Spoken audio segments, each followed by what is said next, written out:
High বন্ধুরা, তোমরা সবাই কেমন আছো?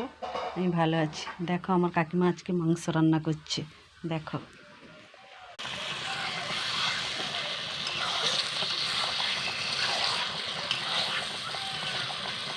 ও কাকিমা, মাংস হলে একটু দেবে তো।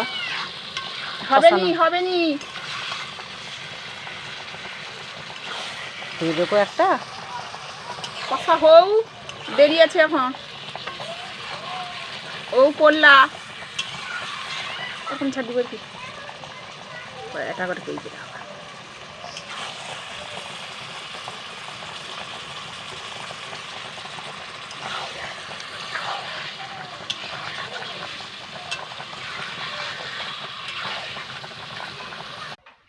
কাকিমা বললো মাংস হোক তারপরে দেব।